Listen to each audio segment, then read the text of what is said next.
উদ্বুদ্ধ করে, ভগবত পথে এগিয়ে নিয়ে যায়। তা মধুসূদন সরস্বতী শ্রীকৃষ্ণের একটি কথা লিখেছেন, অনেক কথাই তার আছে, এটা আমার বেশ ভালো লাগে। শ্রীকৃষ্ণের শরীরের বর্ণনা প্রসঙ্গে বলছে, বংশী বিভূষিত করন্ন নবনীল ভারত পীতাম্বরা দারুণ বিম্ব ফলা ধরষ্ঠা পূর্ণেন্দু সুন্দর মুখারবিন্দ নেত্রা কৃষ্ণাৎ পরম কিমপি তত্ত্বমহং না জানি।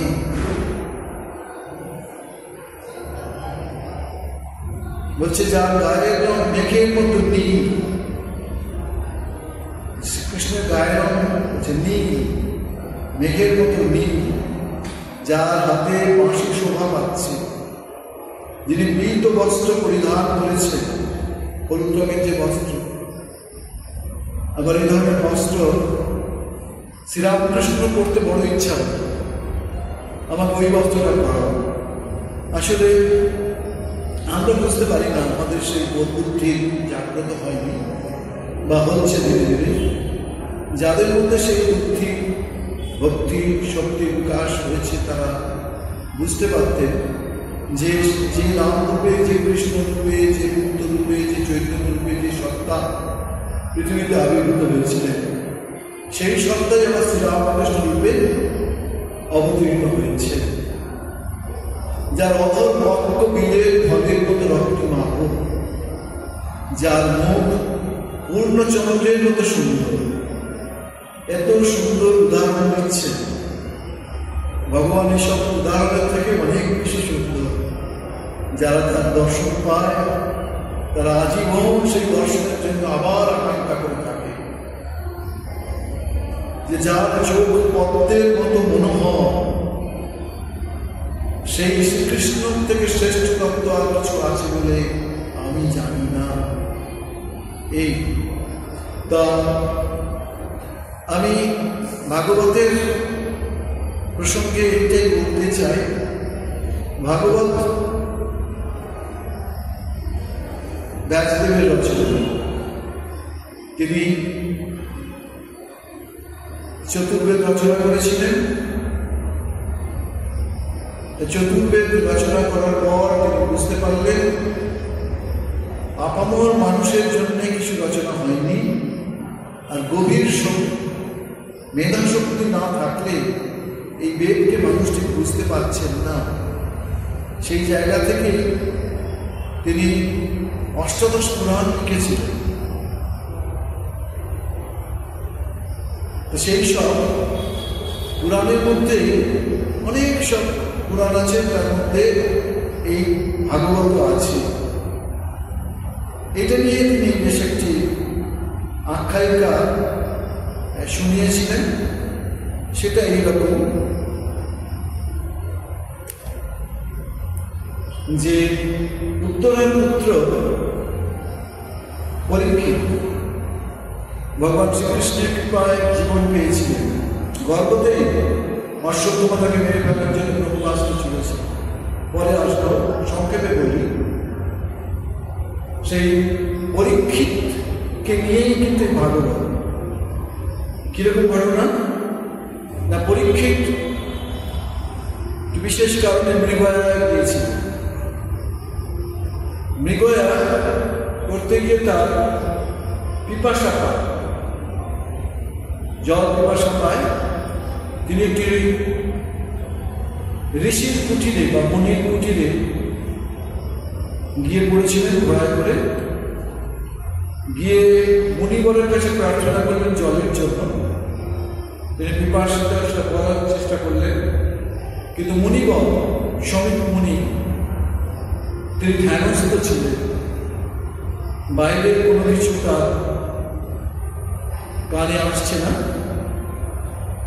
তো যখন পিপাসার এরকম অবস্থা, তখন তিনি খুব দুঃখ পেলেন যে এতবার বললেও পরিবারকে বোঝাতে পারলাম না, ধ্যান নামাতে পারলাম না। একটা মরা সাপ কাছে পড়েছিল, সেই সাপটি তিনি মুনিবরের গলায় দিয়ে দিলেন। কিছুটা দূরে তার পুত্র শৃঙ্গি খেলা খেলছিল অন্য খেলার সাথীদের সাথে। তার কানে যখন কথাটা গিয়ে পৌঁছায়, তিনি চলে আসেন বাবার কাছে, এসে দেখেন এবং তিনি সাপ দেন। কি সাপ? যিনি আমার বাবাকে এরকম ভাবে অপমান করেছেন, 7 দিনের মধ্যে তার তক্ষকের দ্বারা বিদ্ধ হয়ে মারা যাবেন। তক্ষক তাকে কাটবে সেই। এইটা যখন কানে এলো পরীক্ষিত বলছেন এটা ভালোই হয়েছে, এমনিতে তো ভগবানের নাম করা যায় না, তা কয়েকটা দিন ভগবানকে নিয়ে কাটাবো। কিন্তু আচ্ছা, এটা কি করে হলো? আমি ওনার কণ্ঠে সর্প ঝুলিয়ে দিলাম এবং কিছুক্ষণের মধ্যেই দেখুন আমার পিপাসা কেটে গেল। যা হচ্ছে ঈশ্বর ইচ্ছাতেই হচ্ছে। তিনি রাজকার্য তার পুত্র জন্মেঞ্জয়কে ছেড়ে দিয়ে গঙ্গা কিনারে চলে আসেন। এখানেই সব দেখা গেল, অনেক মুনি ঋষি সব, দেবর্ষি, মহর্ষি, রাজর্ষি, এরা সব চলে এসেছে, কিছু একটা ঘটতে চলেছে। দেখা গেল সুখদেব ওরকম সময় 14-15 বছর পুত্র, ব্যাসদেবের পুত্র, তিনি ধীরে ধীরে এগিয়ে আসছে। তার পরনে কোনো বস্ত্র নেই, সেসব কথা ভাগবতে আছে, আমরা পরে আসবো। শুধু এইটাই, এই নিয়ে যখন এসে পড়লেন তখন রাজা তার চরণে গিয়ে প্রণত হলেন। রাজা তো মুনিদেরও বরণ করেছিলেন, তাকে বরণ করলেন এবং জিজ্ঞাসা করলেন যে আমার এরকম ঘটনা, এখন আমি এই 7 দিনে মুনিদের তিনি জিজ্ঞাসা করেছিলেন যে আমার বলুন 7 দিনে আমি কিভাবে, কি আমি পাঠ করব, কি আমি ধ্যান করব, কি আমি যোগ সাধনা করব, যার মধ্যে আমি নিজেকে জানতে পারব। তো 7 দিনের মধ্যে তো কিছু নেই। জ্ঞানযোগ আছে, রাজযোগ আছে, ভক্তিযোগ আছে, কর্মযোগ আছে, আর অনেক কিছু যোগ আছে। পরীক্ষিত বললেন যখন এই কথা, তখন মুনি ঋষিরা উত্তর দিতে পারলেন, কিন্তু সুখদেব তিনি কি, তিনি শুরু করলেন। তিনি কি শুরু করলেন? তিনি তাকে বলতে শুরু করলেন যে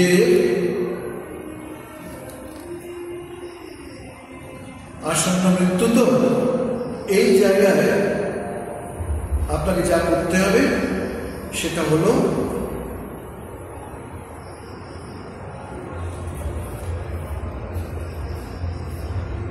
আমি বলে যাবো, আপনি শুনবেন।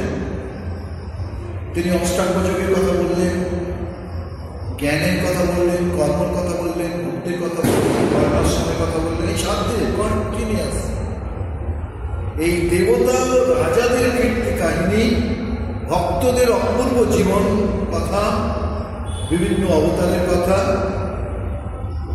বিশেষ করে শ্রীকৃষ্ণের পরম মনোহর পাঠ লীলার কথা বিস্তৃতভাবে 7 দিন ধরে বললেন। এই শুনতে শুনতে তার মন, পরীক্ষিতের মন ধীরে ধীরে উঠে যায়। সর্প এসে তাকে আঘাত করে, আর ধীরে ধীরে তিনি সেই সমাধিস্থ অবস্থায় শ্রীকৃষ্ণের দর্শন করতে করতে শরীর ছাড়ে। তো আমরা আসবো এই যে দেবতা রাজাদের কীর্তি কাহিনী, ভক্তদের অপূর্ব কথা, অবতারের কথা, এরকম কিছু কিছু ঘটনা এই ভাগবতে আছে, সেইটার কথা আমরা একটু আলোচনা করার চেষ্টা করবো। একদিন হবে না। আমাদের ভারতীয় কৃষ্টি সংস্কৃতি প্রচুর বই, তো অনন্ত সেই বই থেকে কিছু কিছু নিয়ে আমরা আলোচনা করলে আমাদের মন শান্ত হবে, শুদ্ধ হবে, মনে ভগবানের প্রকাশ ধীরে ধীরে ঘটবে। যে কুন্তির কৃষ্ণস্তুতি, কুন্তির আত্মীয় কিন্তু কৃষ্ণ, সেই কুন্তি সব বর্ষ দিয়ে তাকে প্রার্থনা করছেন তার কাছে। এরও একটা বিশেষ অর্থ আছে। আমরা এই চ্যাপ্টারটা একটু একটু পাঠ করার চেষ্টা করব। কুরুক্ষেত্রে যুদ্ধ সব শেষ হয়েছে। যুদ্ধে পাণ্ডবেরা জয়লাভ করেছেন বটে, তাদের আপন বলতে আজ আর কেউ নেই, সব শেষ হয়ে গেছে। পাণ্ডব বংশ সমূলে ধ্বংস করবার জন্য অশ্বত্থামা অমানুষিক নিষ্ঠুরতায় দ্রৌপদীর পঞ্চপুত্রদের ঘুমন্ত অবস্থায় বধ করেছে। এই ওকে মারছে, একে মারছে, নিজেদের মধ্যেই অদ্ভুত এক যুদ্ধ 18 দিন ধরে। যে দ্রৌপদীর পঞ্চপুত্রদের ঘুমন্ত অবস্থায় বধ করেছে অশ্বত্থামা। পঞ্চপাণ্ডব এবং অন্তঃপুরবাসীর হৃদয় বিদারক অবস্থার কথা সহজেই অনুমেয়। এই অবস্থাতেও পাণ্ডবেরা কর্তব্য কর্মে অবিচল, ভগবানকে ধরে আছেন। তো ভগবানের আদেশ প্রার্থনা করেন, সর্বদা সৎ কথা, সৎ চিন্তা, সৎ ভাবনা নিয়ে চলে। তারা পরলোকগত আত্মীয় স্বজন এবং জ্ঞানীদের পারলৌকিক কর্ম করবার জন্য পুরবাসীদের নিয়ে শ্রীকৃষ্ণের সঙ্গে গঙ্গা তীরে গেলেন। গঙ্গা কত পবিত্র, কত শুদ্ধ। গঙ্গাবাড়ি ঠাকুর বারবার বলতে, ঠাকুরের দর্শন হয়েছিল গঙ্গা, তিনি তার সন্তানদের বলেছিলেন।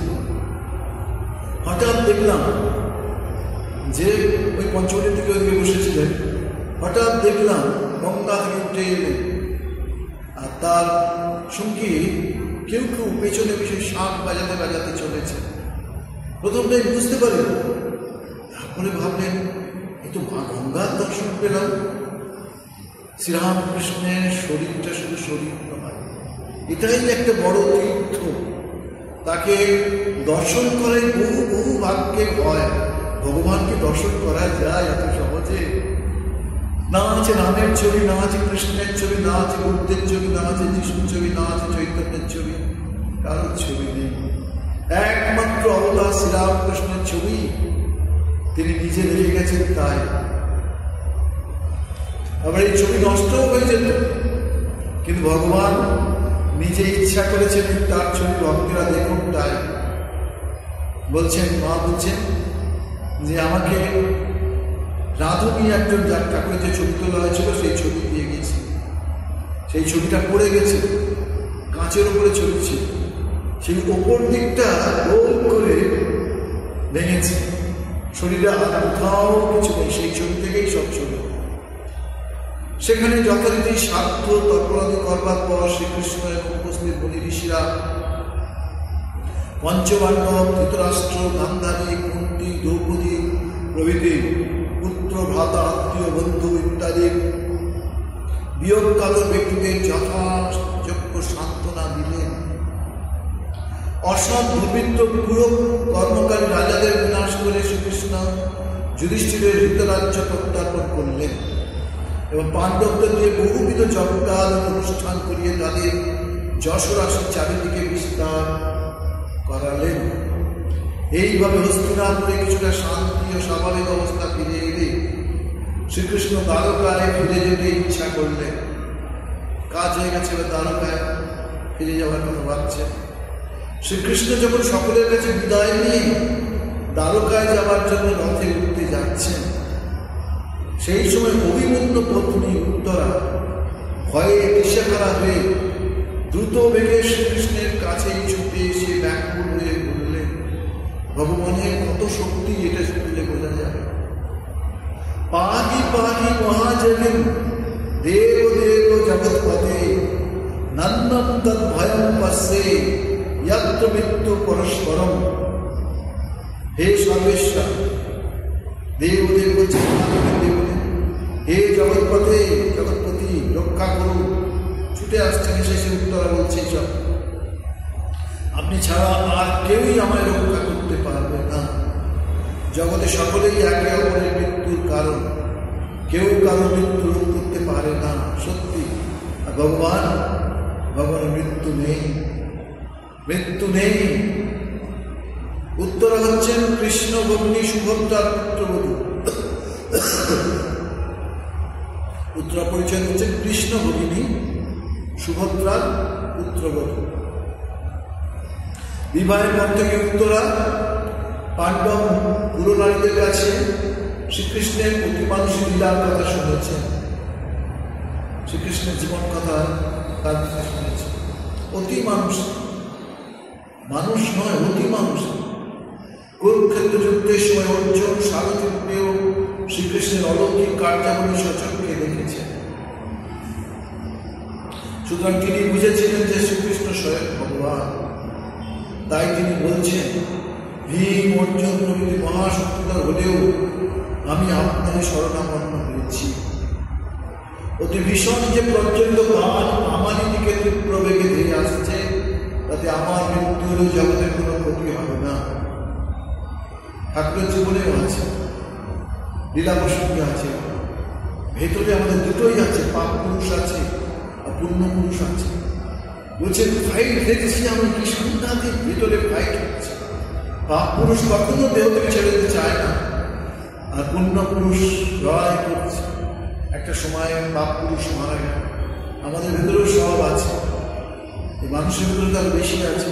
ভগবান সেইগুলো কিছু কিছু আমাদের কাছে প্রকাশ করে দিয়েছে বলে আমরা জানতে পারছি। বলছেন যে কৃষ্ণের অলৌকিক কার্যাবলী সচক্ষে দেখেছেন, সুতরাং তিনি বুঝেছিলেন যে শ্রীকৃষ্ণ স্বয়ং ভগবান। তাই তিনি বলছেন, ভীম অর্জুন প্রভৃতি মহাশক্তিধর হলেও আমি আপনার শরণাপন্ন হয়েছি। অতি ভীষণ যে প্রজ্বলিত বাণ আমারই দিকে তীব্র বেগে ধেয়ে আসছে, তাতে আমার মৃত্যু হলেও জগতের কোনো ক্ষতি হবে না। কিন্তু আমার গর্ভস্থ সন্তান যে পাণ্ডব বংশের একমাত্র সম্ভব, তার কোনো অনিষ্ট হলে পাণ্ডব বংশ আপনার ভক্ত বংশই সমূলে ধ্বংস হয়ে যাবে। এতে জগতের মহা অকল্যাণ হবে। উত্তরা এটা মনে হয়েছে। তাই আমার গর্ভস্থ সন্তানের জীবন রক্ষার জন্য আমি আপনার শরণাপন্ন হয়েছি। আমার মৃত্যু কোনো ক্ষতি নেই, কিন্তু আপনি কৃপা করে এই সন্তানটিকে রক্ষা করুন। ঠাকুরের কথা মনে পড়ে যাচ্ছে। আমরা শ্রীরামকৃষ্ণের জীবনে নাম করলে বুঝতে পারবো না। তার কাছে যারা ছিলেন তারা পরিষ্কার করে দিয়েছে এই ঠাকুর শ্রীরামকৃষ্ণকে। বাবা মথুরের কথা মনে পড়ছে। মথুর কুটি বাড়ি থেকে দুপুরবেলা ঠাকুর খাবার হাঁটাহাঁটি করছেন, একটু দূর থেকে দেখছেন সামনে যখন উত্তর দিকে যাচ্ছে তখন মা ভবতারিণী চলেছে, আর যখন পেছনে আসছেন তখন দেবাদিদেব মহাদেব ধীরে ধীরে ত্রিশূল নিয়ে ডমর নিয়ে পিছনে হাঁটছেন। এই দেখুন ভগবান দেখিয়ে দিলেন যে কালী আবার সে শিব নিজের মুখে বলে গেছেন যে রাম যে কৃষ্ণ। শ্রীকৃষ্ণ তখনই বুঝতে পারলেন যে অশ্বত্থামা ক্রোধের বশবর্তী হয়ে পৃথিবী পাণ্ডব শূন্য করবার জন্য ব্রহ্মাস্ত্র নিক্ষেপ করেছে।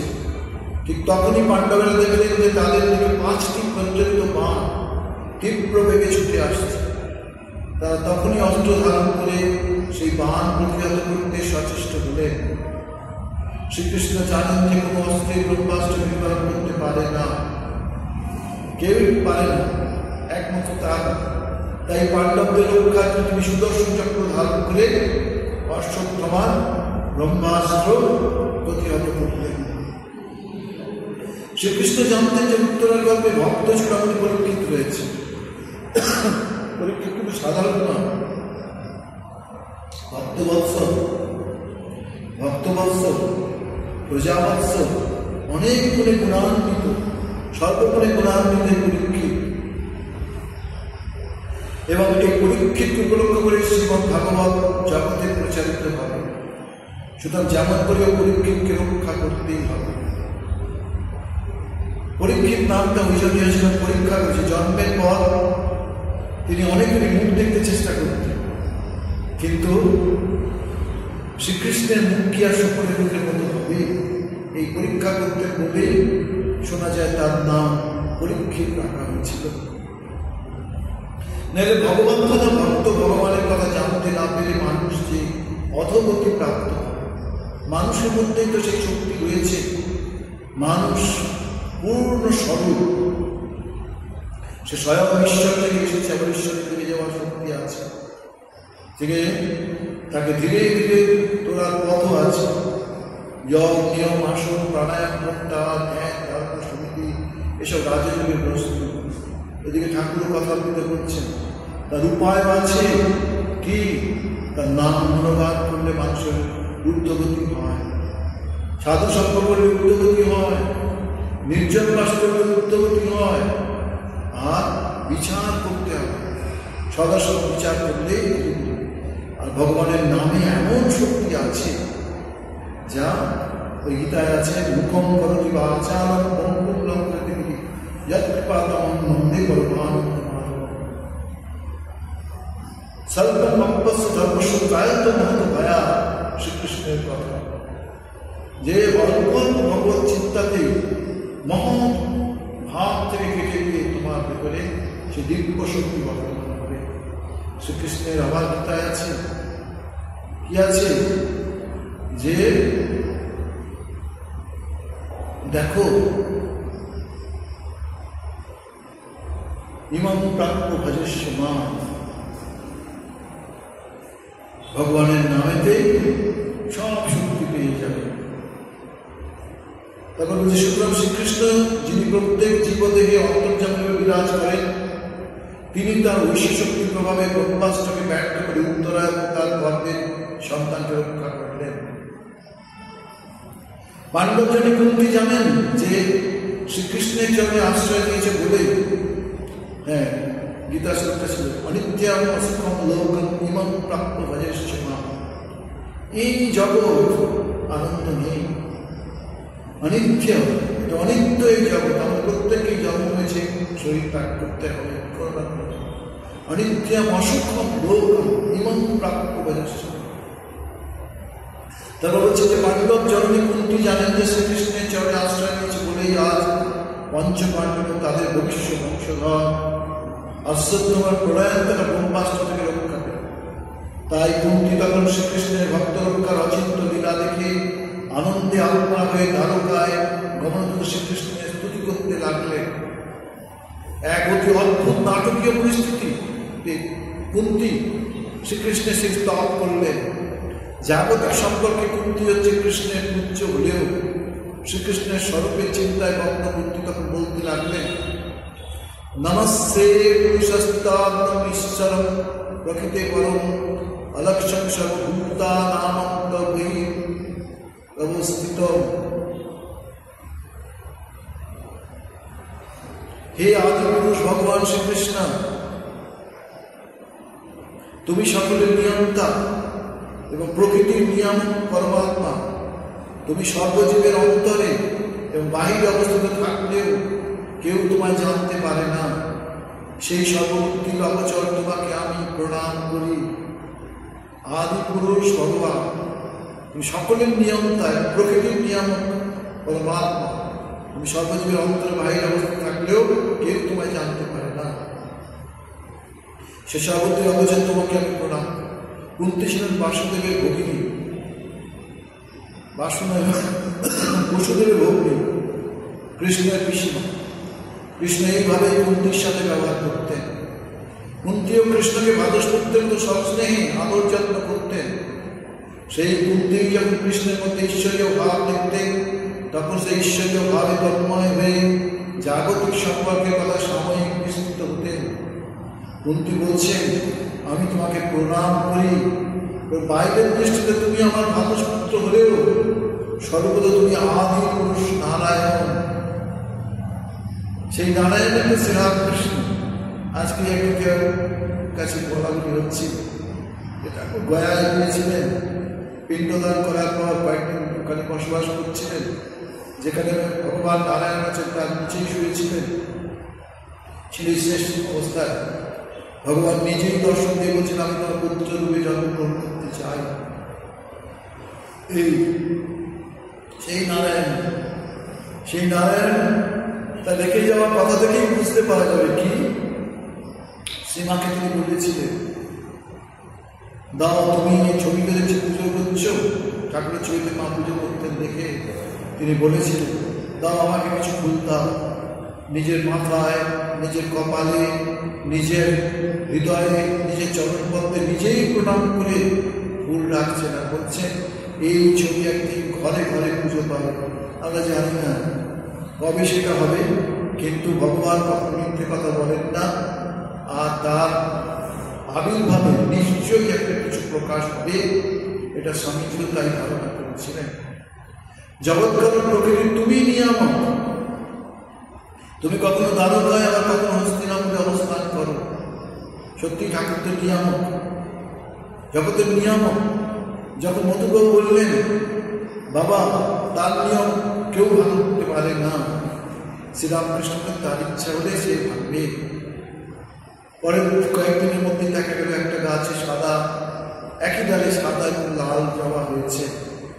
ঠাকুর নতুন করে দেখে দেখো দেখো ঈশ্বর ইচ্ছা সব বলতে যেতে পারে। এই ঠাকুরের কাছে যেসব ভক্ত এসেছেন ঠাকুরের কৃপায় তারা কি মানুষ থেকে সব দেবতা হয়ে দাঁড়িয়েছে। যতদিন যাবে মানুষ তাদের ঘুরতে পারবেন না, তাদেরও হৃদয়ে তারা চিন্তা করবে, তাদের কথা ভাববে, তাদের কথা তারা অন্যদের বলবেন। এই তুমি কখনো দ্বারকায় আর কখনো হস্তিনাপুরে অবস্থান করো, তুমি সর্বব্যাপী হয়ে অর্জুন সখা, সর্বত কিন্তু তুমি সকলের অন্তরে এবং বাহিরে অবস্থান করো। তোমার আপন বলে কিছু নেই, তুমি সর্বান্তর জানো। তোমার মধ্যে এই যে সব বিরুদ্ধভাবে সমাবেশ দেখছি তার সামঞ্জস্য করা সাধারণ মনোবুদ্ধির পক্ষে নয়। অনেক কথাই আছে, ভারী সুন্দর সব শ্লোক। কৃষ্ণায় বাসুদেবায় দেবকী নন্দনায় চ নন্দ গোপ কুমারায় গোবিন্দায় নমো নমো পঙ্কজনাভায় নমো পঙ্কজমানে নমো পঙ্কজনেত্রায় নমস্তে পঙ্কজাঘ্রয়ে বিপদ সত্যতম তত্ত্ব তত্ত্ব জগৎগুরু ভবত দর্শনম যৎ সদ্গুণ ভাব দর্শনা। এইসব সব শ্লোক আছে। আবার পরে আর একটা দিন আমরা চেষ্টা করব মাঝে মাঝে আলোচনা এসব নিয়ে করলে আমাদের ভালো লাগবে, মনটাও আনন্দিত হয়ে যাবে, মনের মধ্যে ভক্তি আসবে, বুদ্ধি আসবে, সদ্বুদ্ধি।